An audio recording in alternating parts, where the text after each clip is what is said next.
Good afternoon, everyone, and welcome. And what extraordinary timing to be talking to Scott now about the Shah and his book, King of Kings, because 47 years after the revolution that toppled the Shah, the Iranians are probably the nearest they've ever been to another revolution right now, trying, of course, to topple the Islamic regime. So I was particularly excited reading your book, Scott, and it is an exceptional piece of work.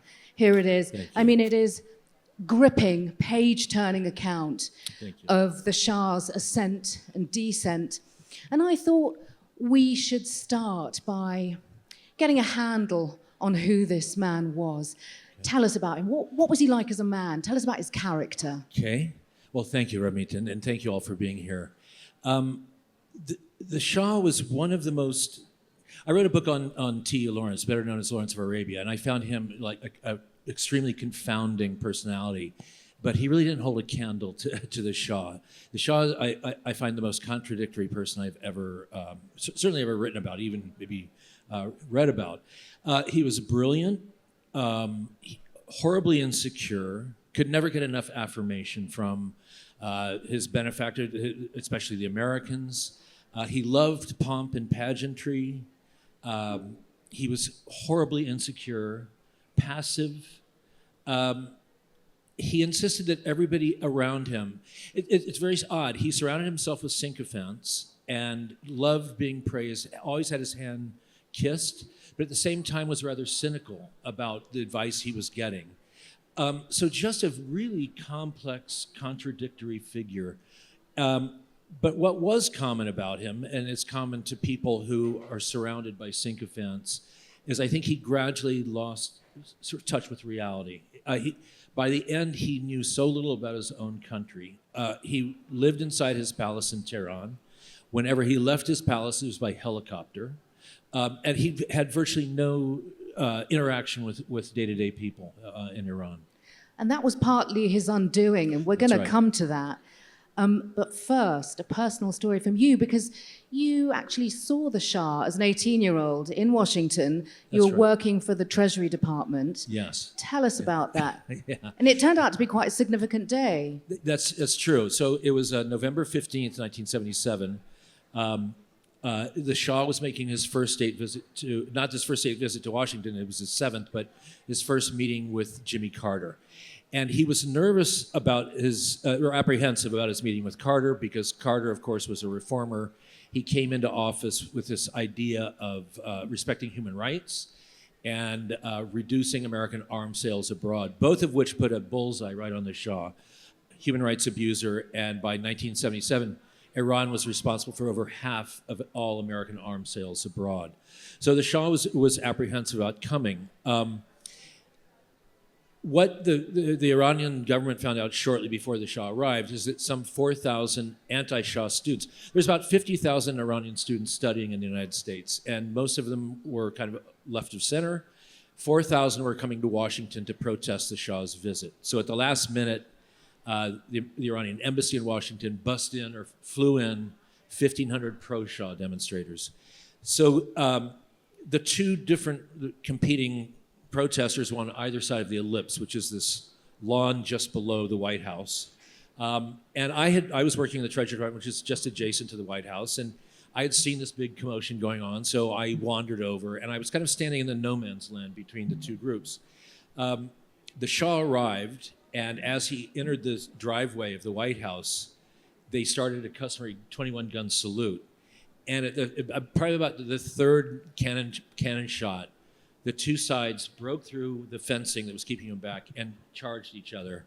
And I and a few policemen and a few reporters were in the no man's land between them. So it was just a mass brawl. About 100 people were injured. I was knocked to the ground. Somebody hit me in the back with a wooden stave, knocked me to the ground. But it turned out to be the most violent day in Washington in a decade. Over 130 people were injured. No one was killed. Some 30 policemen also were injured. And unfortunately for the Shah, somebody had made the decision that his arrival in Washington should be shown on live national TV back in Iran. So what the Iranian people saw was what they interpreted as, well, the Shah being humiliated because with this brawl happened, the police started firing tear gas.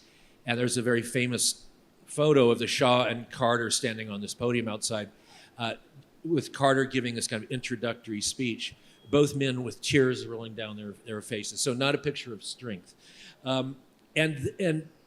What was kind of remarkable about this, the two men actually got along quite well at this meeting, but the optics of it were, of course, horrible.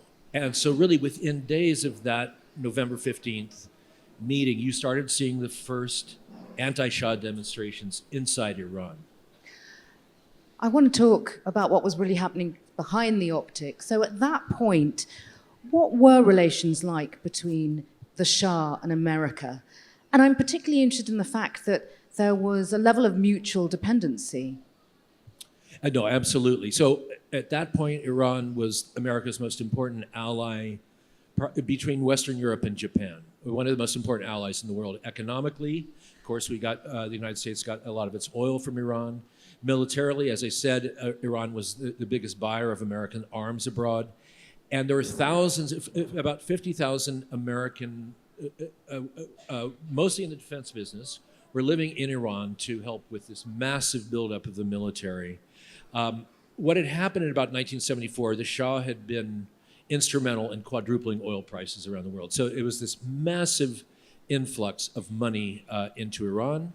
And this kind of created the Iranian gold rush, where 50,000 foreigners came in, millions of men from the country, primarily young men from the countryside, the impoverished countryside, came into the cities, hoping to get a piece of the economic pie. That lasted about 2 years, and then there was kind of an economic recession. But yes, there was very much kind of a mutual dependency. Richard Nixon in 1972 had sort of anointed the Shah as the regional policeman of the Middle East, had given him basically carte blanche to buy any American weapon systems he wanted, short of nuclear weapons. And this kind of did sort of go to the Shah's head a bit. Even more damaging, I think, to the Shah was he was seen by his own people as pretty much a puppet of the Americans. Going back to 1953, the CIA had engineered a coup to restore the Shah. Shah came to power in 1941, but in 1953, there was a popularly elected prime minister, Mohammad Mossadegh, who was usurping the king's powers. And so the CIA staged a coup to restore the Shah to his powers. And from that day on, in the eyes of the Iranian people, he was seen as the American Shah. And he was even his supporters often referred to him as that. And so when the revolution came, along with the kind of religious counter-revolution that we were familiar with Khomeini and the Ayatollahs taking over, there was this element of kind of anti-colonial rebellion. Again, because the Shah was seen as an American stooge. So when the Shah tried to make reforms, as he did during the revolution, he promised parliamentary elections, economic reform. He didn't get any credit from the Iranian people for that. They said, oh, the Americans are making him do that. So yes, there is absolutely this, they're joined in kind of by this invisible umbilical cord that they couldn't escape from.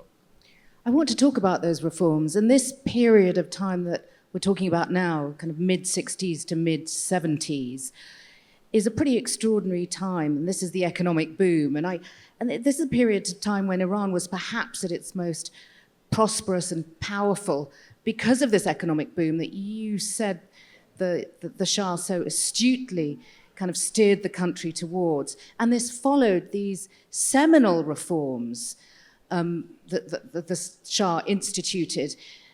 And in a way, kind of both of them had their issues. With the economic reforms, you saw that a lot of people couldn't enjoy them. Right. And the seminal reforms really did not go down well. That's right. What's interesting with the protests we've seen this last 2 weeks is that people are taking to the streets for very much the same reasons they took to the streets in 1978 against the Shah. Economic collapse in the country, massive unemployment, a corrupt elite in the country. Of course, the main difference being what was animating a lot of people in '78 was this religious fervor Where I think today it's more they're sick of the regime. They want democracy. They just want something very different than exists.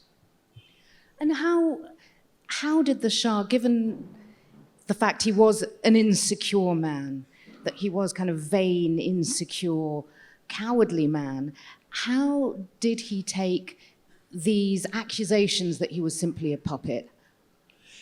So, I'll give you an example of what a contradictory figure he is. He was obsessed with being legitimated in the eyes of the West, especially of the British and the Americans. He was desperate for the Queen of. He threw this great party in the desert in 1971 in the ancient capital of Persepolis, and he was desperate for the Queen of England to come, and he was crushed when she didn't come. But fast forward a few years, when the revolution's going on, he becomes convinced that the Americans and the British are conspiring with Khomeini, with his ardent enemy, to overthrow him and put Khomeini in office. While he is believing this conspiracy against him, the two people he's listening to for advice are the American and British ambassadors. It's just this bizarre sort of situation that he was in. I think that he just could never separate himself from the fact that he was this Western creation, and it served him well until it didn't. It served him well when he was passing progressive ideas, when he was westernizing the country, modernizing the country. But when things flipped, it turned very much against him. Let's talk about when things started to flip. So there were some dissenting voices, one of them from a then little-known cleric. And one of the things I particularly love about your book is the attention to the relationships the Shah has and the relationships around him that shape his decisions. And he makes so many bad decisions. And probably one of the most important relationships, if we can call it that, is with Ayatollah Khomeini, this little-known cleric. Right. How did it start and how did it play out? So the interesting thing about, so just to jump back to the 1953 coup for a moment, the CIA engineered this coup. They had been setting it up for months. The Shah kept hesitating whether to go forward with it or not. Finally, they were approaching H hour of when the coup was going to go into effect. The Shah tried to back out again. And the CIA officer in charge actually snuck into the palace, went to the Shah and said, look, this operation is going to go ahead with you or without you. So you decide what to do, but it's too late to stop now. So the Shah, who was a pilot, loved to fly, he got on his private plane with his wife at the time and first flew to a palace up on the Caspian Sea, and then flew on to Iraq. And for the first 2 days of the coup, things were unclear of who was going to win. So the Shah flew on to Rome. So on the third day, when it became clear that the forces loyal to the Shah were winning, or had won, the Shah was having lunch at the Excelsior Hotel in Rome. So and then he comes back 2 or 3 days later, kind of shamefaced. So from this, the Americans actually saw the Shah as a coward. And so for really the next 10-year period, from 53 to 63, they kept the Shah at arm's length. They just found him a weak, ineffectual man. In 1963, the Shah passes these progressive reforms called the White Revolution. Two major planks of those are women's emancipation and land reform. One of the biggest landowners in all of Iran were the mosques through this Vaqf system. Ayatollah Khomeini, who was at that time just an obscure madrasa teacher, he becomes the most vociferous opponent of the White Revolution and of the Shah, and particularly on those two issues, women's emancipation and land reform. It reaches a point where he provokes these clergy riots that are violently put down. Several hundred people are killed, and eventually Khomeini sent into exile. It was at this point that the Americans kind of thought, oh, I guess the guy does have a spine. He's standing by, he's protecting his throne. And in fact, it wasn't the Shah who ordered the troops out of the street or had Khomeini sent into exile. It was his prime minister. But the Shah took credit for it. So now you have this weird thing where Khomeini sees both the Americans and the Shah as his mortal enemies, sees the Americans as having been instrumental in his exile, and the Shah kind of profiting off looking like a tough guy when it came to Khomeini. And when Khomeini's in exile, the Shah actually has an opportunity to get rid of him. He had many opportunities, right? When the revolution was going, he was still in exile in Najaf city in Iraq, and Saddam Hussein who had been harboring Ayatollah Khomeini all these years. He was all of a sudden worried about the restiveness of his own Shia population. So he offered, and the Shah and Saddam Hussein had been pretty severe enemies all along. But Saddam Hussein offered to kill Khomeini for the Shah, and the Shah turned him down. Why? I think he just thought it would just provoke more problems down the road. So instead, Khomeini went to Paris, where the eyes of the world, the media of the world were there. They came to interview him. And at that point, he really very much became the spiritual guide of the revolution. And the book also charts the series of kind of missteps and bad decisions, catastrophic decisions the Shah makes. Where do you think he went so wrong with Khomeini? You talk about the butterfly effect of an article, and this is much debated, but you're very firm in your opinion on an article that was placed in a newspaper. Can you tell us about that? Yeah, it was, well, so in very early January 9th, for some reason, in a state-controlled newspaper, this article is sort of accusing Khomeini. And most Iranians at this point didn't even know who Khomeini was. He'd been in exile for 14 years. There had been absolutely no coverage of him inside Iran. But this article comes out calling him a British agent, hinting that he was gay, homosexual. And it provoked so much anger that seminary students take to the streets in protest. There's a policeman opened fire on a group of clerical demonstrators in the city of Qom. About 7 or 8 people are killed. And this is kind of the first triggers, because in Shia Islam, it's called Arbeen, and it's 40 days after a death. You have another mourning ceremony that in many cases is more emotional than the day of death, day of burial. And so 40 days after the shooting in Qom, there was these mass riots in the city of Tabriz. Hundreds were killed. The protesters gutted the modern city of Tabriz. And this was really the final trigger of the revolution. And there was no way that the state-controlled media could keep what happened in Tabriz quiet. They kept what happened in Qom quiet, but they couldn't do that with Tabriz.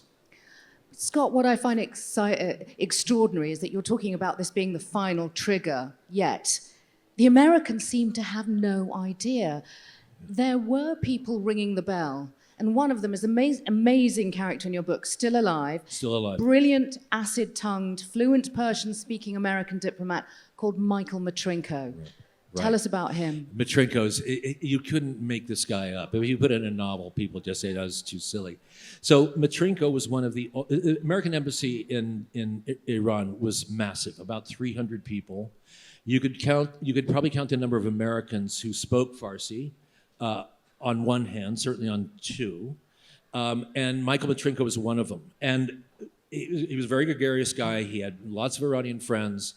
He was a junior diplomat, had come back. He had first been a Peace Corps volunteer in Iran in the early 70s, came back in 1977, and was hearing from people in his circles and people he met that there was basically this seething volcano happening in Iran. This was against the official narrative that the Americans were putting out. So when Matrinko raised these issues, first he was ignored, and when he kept doing them, he was actually punished. He was sent to Tabriz. He was sent to the city that then a few months later blew up. He was the only foreign diplomat in Tabriz when the riots happened, and so famously, I mean, there was a swath of destruction that went on for 7 miles through downtown Tabriz.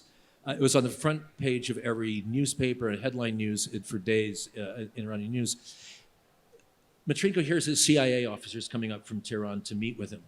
So Matrinko thinks, great, finally somebody's leaving the capital. He always thought the CIA had done a horrible job of reporting on Iran. So finally somebody's coming to see what happened. So the CIA officer arrives, and Matrinko's taking him through the gutted city center. And the CIA officer kind of looks out and goes, what the hell happened here? Had not even heard of what had happened in Tabriz. And this was a CIA officer stationed in Iran. And that is kind of typical, actually, of what the way they were throughout the revolution. I want to tell another great story about Matrinko, if I can. So, oh, I love this one. Conference room story. So this is actually after the revolution. The Khomeini comes to power. A whole new raft of American diplomats come in to the embassy because the people there before had gone through 14 months of revolution and violence in the streets. So it's a whole new group of people.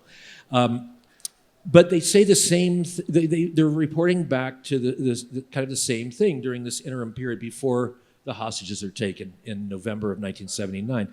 They're saying, yeah, they're doing these anti-American protests now and all that, but they need us. They're going through their revolutionary talk right now, but they're all it's going to come back home. There's really nothing to worry about here. But Matrinko, again, one of the only Farsi speakers at the embassy, he's out in the countryside, and he sees the Ayatollahs and the mullahs, the junior clerics, taking over the country. He knows this anti-American, anti-Western thing is really taking hold. So he's reporting that back to Washington. So late September 1979, Matrinko comes back to Washington for a brief vacation. A senior person at the State Department hears he's in town, says, look, what you're reporting from the field is completely different from everything else we're getting. Everybody else is optimistic. You think this place is about to blow up. Will you come into the State Department and talk to some of the senior people, the policy-making people? So Matrinko agrees to do it. The next afternoon, he comes to, there's a conference room on the top floor of the State Department. He's there going over his notes. And so it's not the Secretary of State, but it's the people right under him who are going to be attending this conference. So Mike was going through his notes, and a security officer comes and taps him on the shoulder and says, can I talk to you outside for a moment? And so he goes outside, and the security officer says, this meeting has been given a Class 7 security classification, and you don't have the security clearance to be here. And Matrinko goes, do you realize that this meeting is being held because of my reporting from the field? And the guy goes, yeah, it doesn't matter.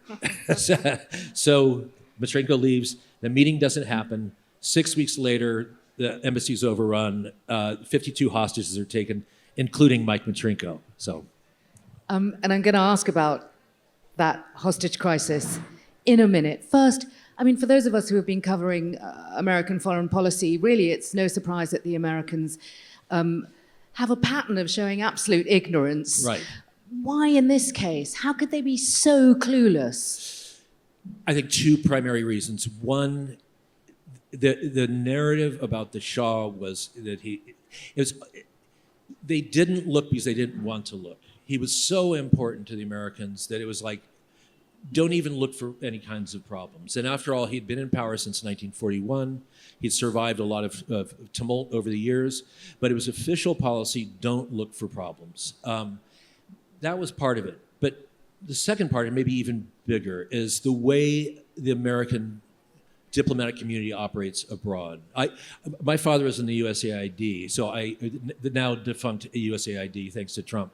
But I grew up in Taiwan and Korea primarily. And so I've seen the American missions abroad kind of up close. Americans bring a tremendous amount of Americana with them. There's an American club. There's a PX, a commissary. The senior diplomats live in kind of walled compounds. Again, they don't speak the local language. There's a huge ratio of foreign nationals working inside the embassy to American citizens there. In most places, it's 2 foreign nationals to 1 American. In Tehran, it was more like 3 or even 4 to 1. But of course, all those people are pro-government because they've been vetted by the Iranian government. So you're living in this bubble. And I make the point in the book that an American diplomat could do a 2-year tour in Tehran.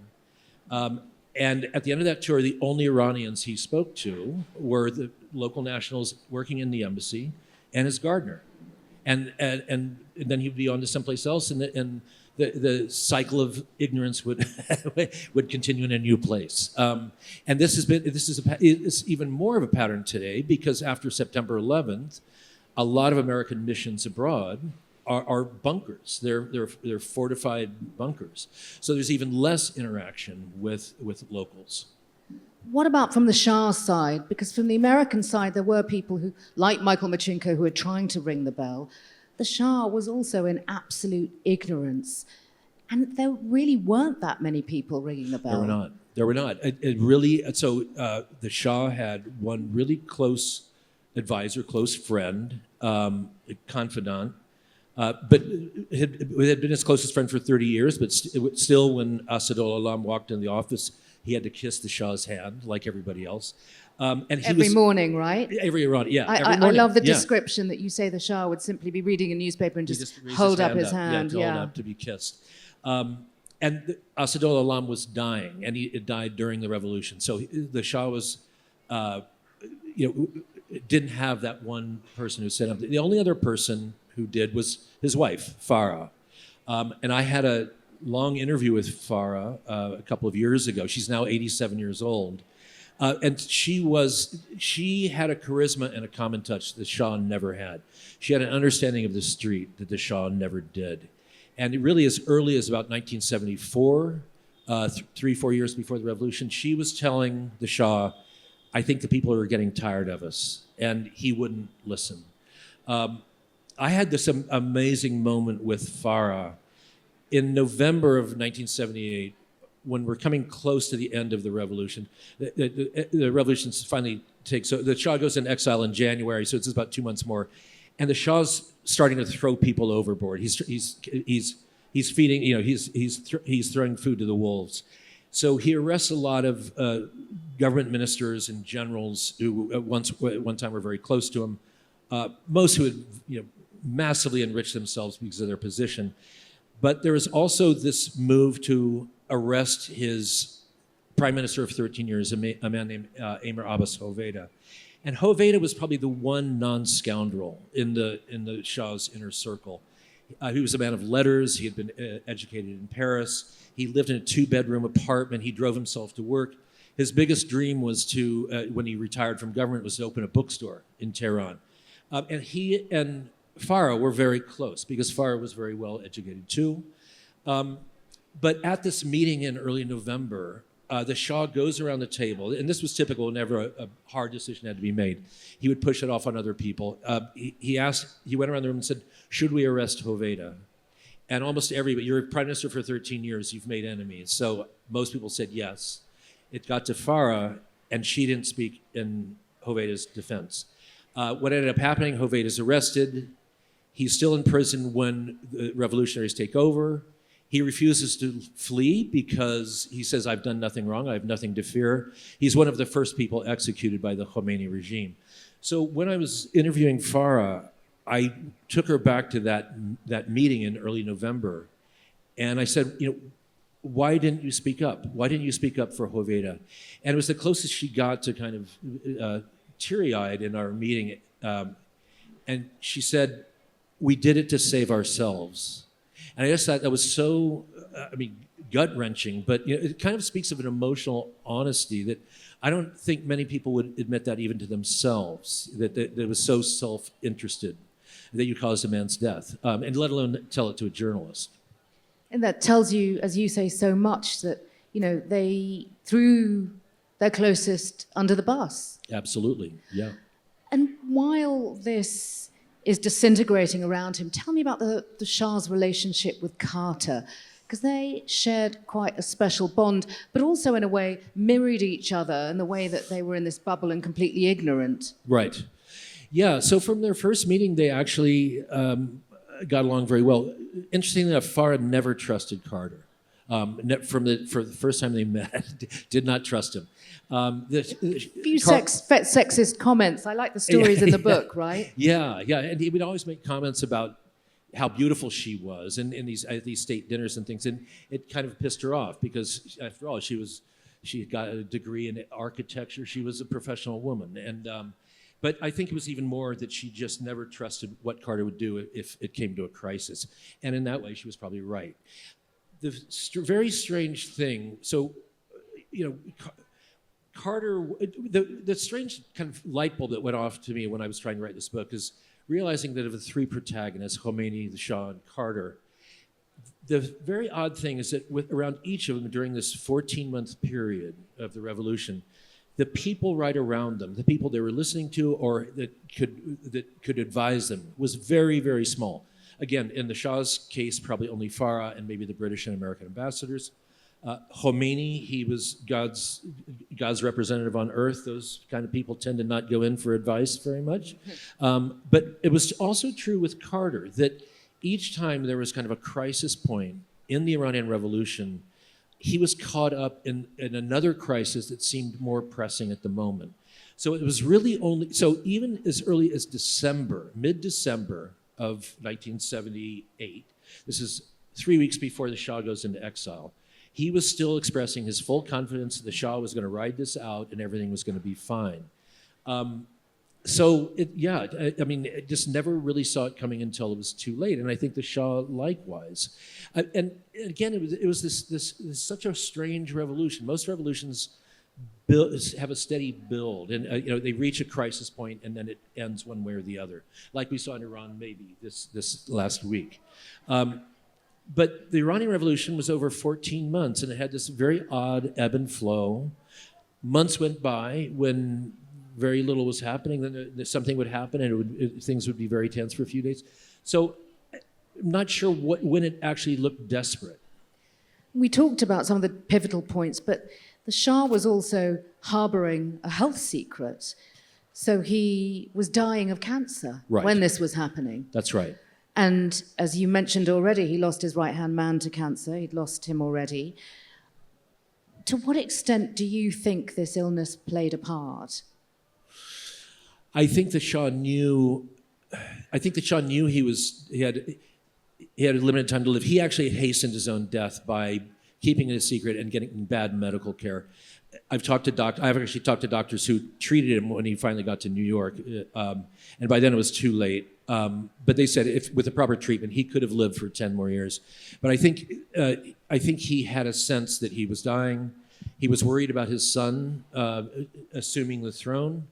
The son, Crown Prince Reza, who's now running around kind of presenting himself as the next ruler of Iran.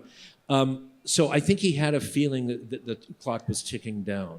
I'll go to one thing about the Shah's illness that I never believed, as close as the Americans were to the Shah, and as important as Iran was to the Shah, that the Americans didn't know he was ill, because he had been diagnosed with cancer in 1974, so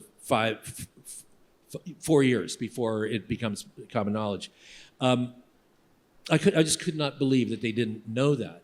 But one thing that my book maybe benefits by is that all the cable traffic out of the American embassy back to Washington, a lot of it was top secret, has been recently declassified. So I was able to go back and see those files. And nowhere in that time period is there any mention that they know the Shah is ill. It absolutely came as a shock to them in October of 1979 when he asked to come to the States, precipitating the hostage crisis. Well, let's get on to the hostage crisis. Yeah. So November 1979, Islamic revolutionary students occupy the American embassy in Tehran, take 52 Americans hostage for 444 days. How did this event fundamentally change the relationship between Iran and America, and also Michael Matrinko? Right. One of your most amazing characters was also taken hostage. Right. So really the hostage crisis forever after, it put Iran and the United States on a collision course that we're still on. In hindsight, you maybe could say that the Carter's fatal mistake, I mean, it destroyed his presidency, obviously. He wasn't reelected. Reagan comes in, and it's a much more aggressive foreign policy by the United States around the world.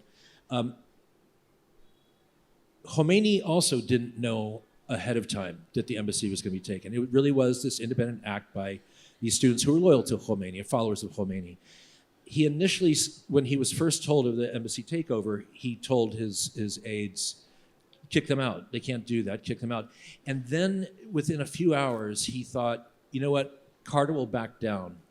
So he then approved it. He approved the hostage takeover.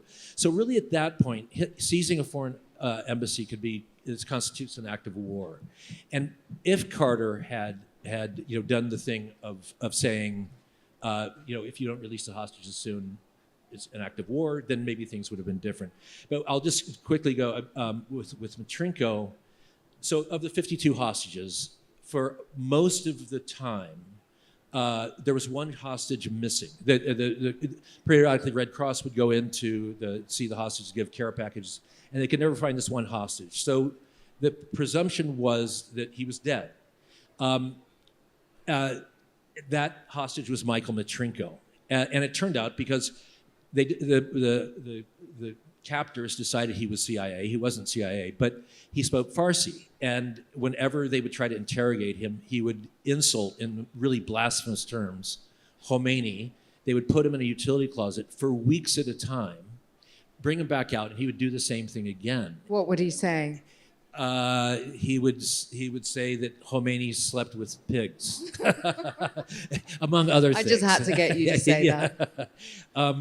So when I met, I'll end with this. So when I met Matrinko, it was hearing about these incredible stories about him. I kind of imagined this kind of ex-Marine type, and instead he's kind of this overweight kind of ex-Peace Corps volunteer. And I said, Mike, why, being a hostage for 14 months is bad enough. Why did you go out of your way to make things worse for yourself? I said, is it because you just didn't think you were going to get out alive and you wanted to go out with your dignity intact? And he said, oh no, I like that, but no, I've always just had anger management issues. So. Right, we are running out of time, and I'm going to come to you for questions. I'm going to squeeze the last few questions in, Scott. So after all your research, what did you come away thinking about the Shah? Did you have any sympathy for him?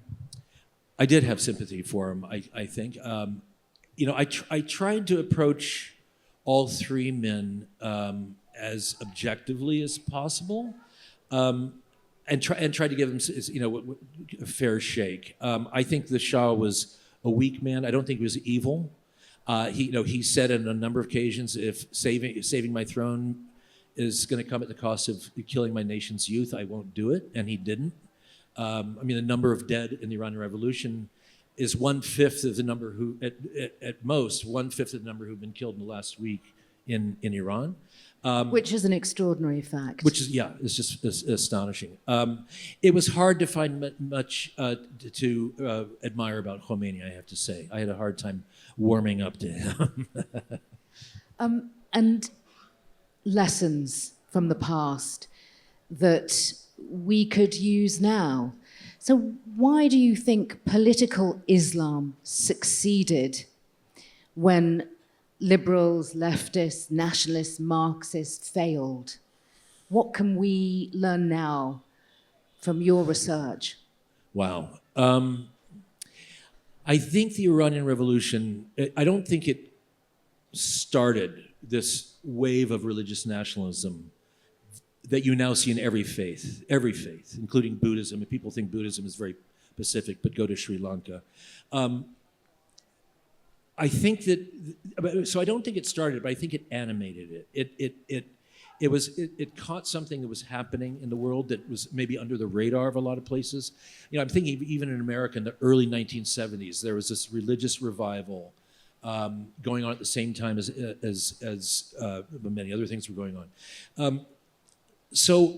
And I think that when you fuse religion, faith with this political nationalism. It makes for a really potent recipe.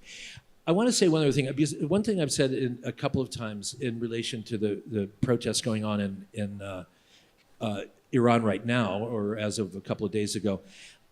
I always felt that the one lesson that the Khomeini regime learned from overthrowing the Shah was that you just kill and kill and kill. And that's how you crush a revolution. And the Shah wasn't willing to do that, and that's why he fell. But I realized there's another lesson to be learned in the Iranian Revolution on the other side. What finally did the Shah in wasn't the demonstrations in the streets. It was economic paralysis. The people who were opposed to him just shut down the country. And I was just thinking this morning of, if there's a lesson that the protesters, the people who are opposed to the Iranian government, should maybe take away from what's happened this past week, and realizing they're up against a regime that will kill any number of people necessary to stay alive. Shut the country down.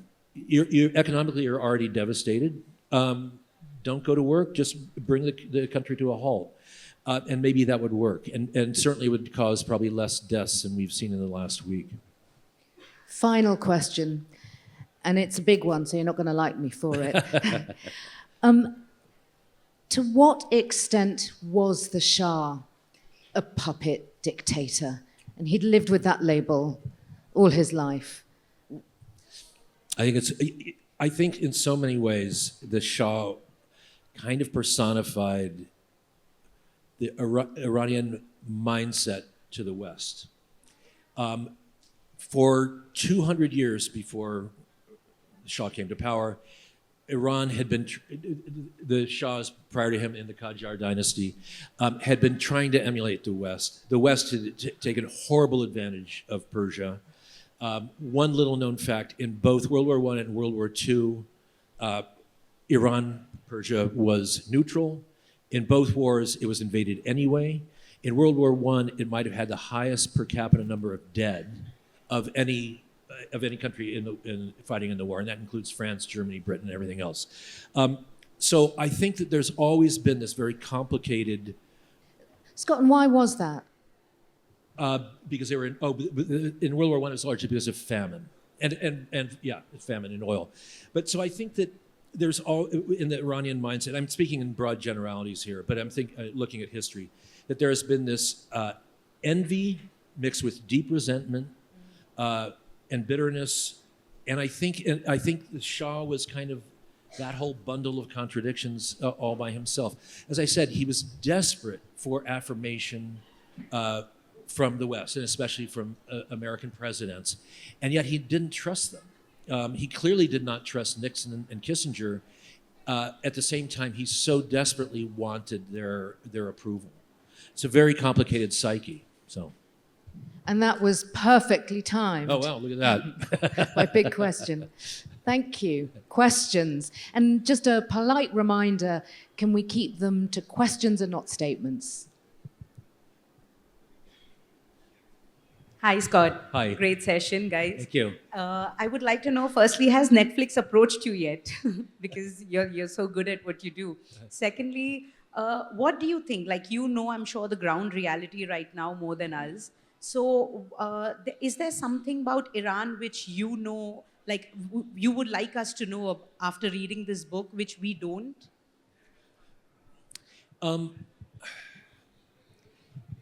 Well, I mean, looking at the current situation, I really think that, again, I go back to this idea that it's so clear that the Iranian people, the majority of the Iranian people, want this regime gone. And it's a question of how many are willing to lose their lives to achieve it. It's a very odd thing. I'll just say, a month ago when I was talking to people in the opposition inside Iran, they were in a state of despondency because they were going back to the Americans and the Israelis bombing Iran in June and saying that caused this huge rallying around the flag effect for the regime. And if we go out and protest now, we're going to be seen as the lackeys of the Americans and the Israelis. And that, of course, that all dramatically shifted in the last, 3 weeks. So it's such a hard place to predict what comes next. And now people are chanting Javed Shah, long live the Shah, in the streets of Tehran. I never imagined I would hear that. So it's just so hard to know what comes next. My personal hunch is one of two things is going to happen in relation to the United States.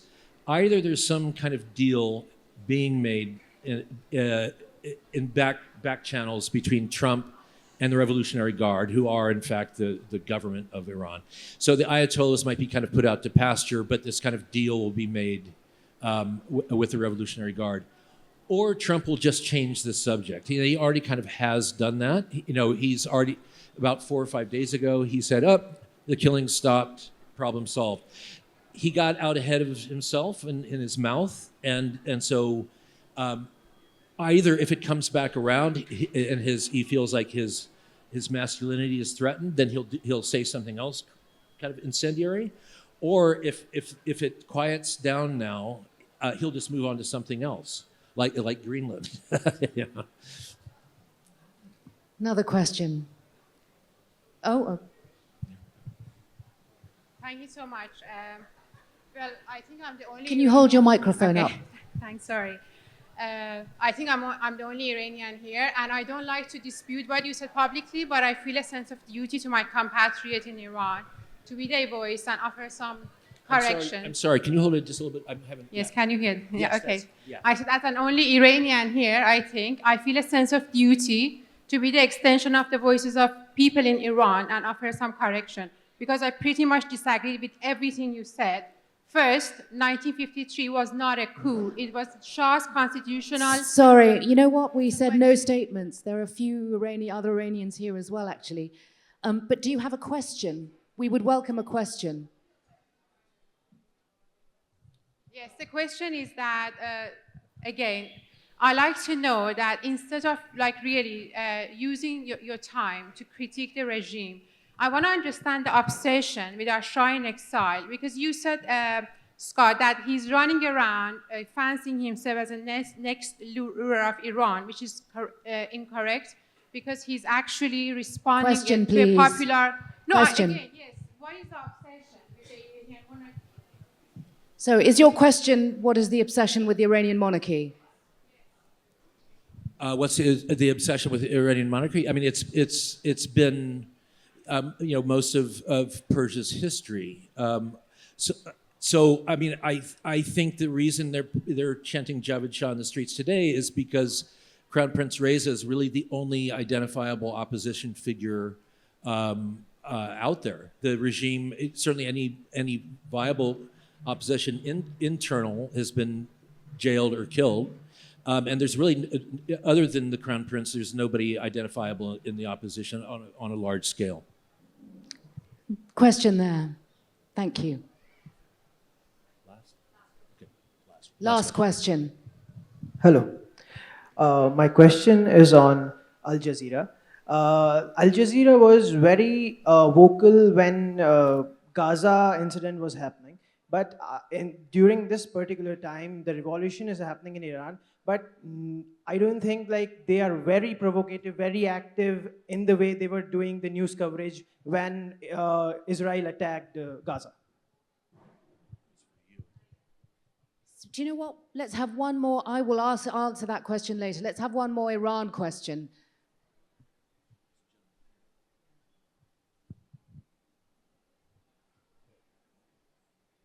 Where are we going? Anywhere. Hi, thank you so much for the great session. My question is actually to both of you. I want to understand, because so many of these countries with large resources seems to be oscillating between one... Hold the microphone a little closer. One side or the other. So many of the countries with large energy resources seems to be oscillating between one dictator or the other. In case of Iran, how much is this a function of geopolitics and what the big powers are doing in the country, and how much is it the inability of the Iranian people to put in place a system that will actually last and benefit the people? I mean, if I understand your question, you're asking how much the current situation is tied in with geopolitics throughout the region, or how much is intrinsic. Is that right? The economy is devastated and has been devastated for a long time. But what happened in late January was that with the devaluation of the rial, that everybody was kind of wiped out. One thing that the regime has been very good at over the years, the Iranian regime, is playing off one group of people against another when they've had these upheavals. They blame the Kurds, they blame the modernists against the religious. This time that's not working because everybody has been affected by the economic collapse. I think that probably to the degree, it's very hard to know what people inside Iran are exposed to. But I suspect it's quite a bit.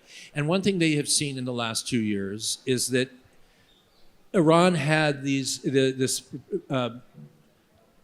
conception of itself as a large regional power. And this was with Hezbollah in Lebanon, with the Houthis in Yemen, their alliance with Syria, and one by one, those have all been knocked out. So Iran will not be a regional powerhouse under this current regime anytime soon. And I think it maybe there was this buildup of there's been so much deprivation inside Iran all these years, as they were trying to develop a nuclear enrichment program, as they were supporting and financially supporting the Houthis and the Hezbollah and stuff, that I think that all for nothing, and then on top of that, the economic collapse. I think that really a lot of this is internally driven. I'm sure this pleases the Saudis and the UAE no end, and the Americans, but I feel it's pretty organic. I think that's all we've got time for. Okay. Please join me in thanking Scott. Thank you.